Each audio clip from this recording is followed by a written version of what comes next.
Deuteronomium, hoofstuk 2. Toe het ons omgedraai en in die rigting van die Rietsee getrek, die woestyn in, presies soos die Here my beveel het. Vir baie lank het ons om die Seirgebergte getrek.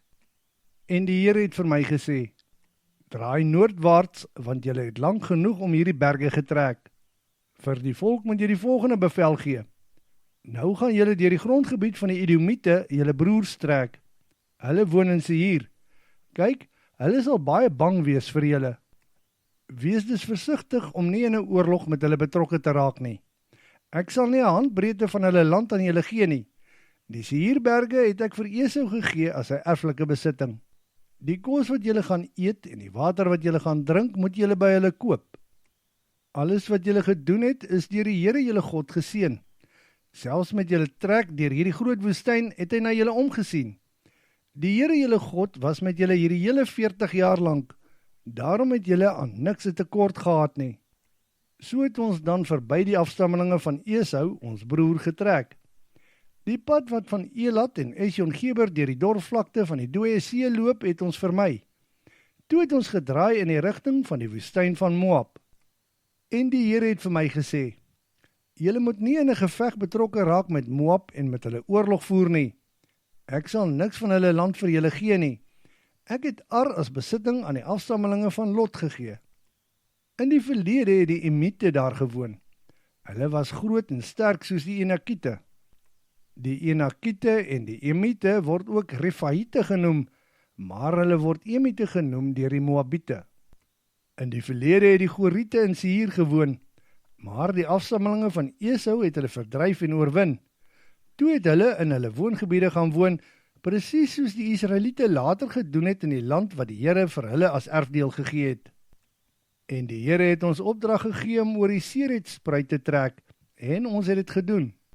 Dit het 38 jaar geneem vandat ons uit Kades Barnea weggetrek het, totdat ons oor die Seretspruit getrek het. In daardie tyd het al die krygsmanne van Israel uitgesterf, presies soos die Here met 'n eed gesweer het. Ja, die hand van die Here was teen hulle almal, en almal van hulle in die kamp het omgekom. Nadat al daardie krygsmanne omgekom het, het die Here die volgende aan my gesê, vandag steek jy die grens van Moab by Ar oor. Jy sal in die woongebied van die Ammoniete kom.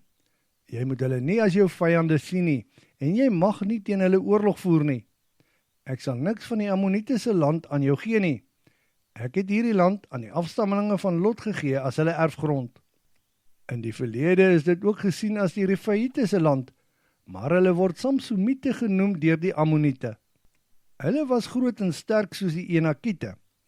Toe het die Here hulle voor die kinders van Ammon uitverdelg, en die Ammoniete het hulle verdryf en in hulle woongebied gaan woon.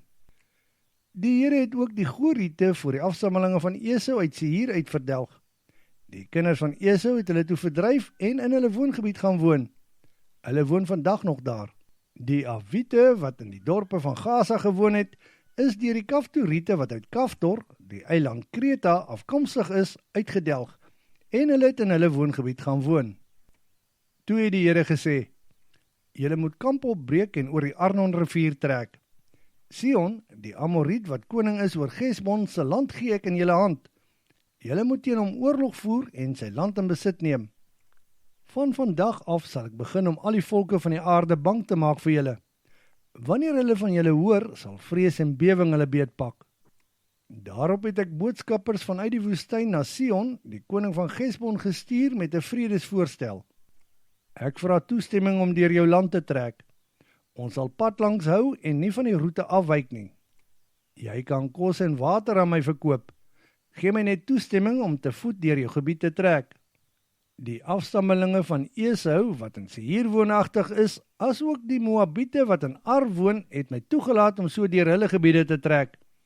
Ek wil net oor die Jordaanrivier trek na die land wat die Here, ons God, aan ons gegee het.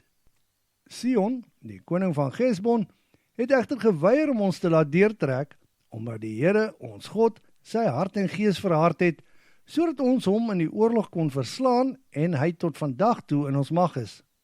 Toe het die Here vir my gesê, kyk, ek het al begin om vir Sihon en sy hele land aan jou oor te gee.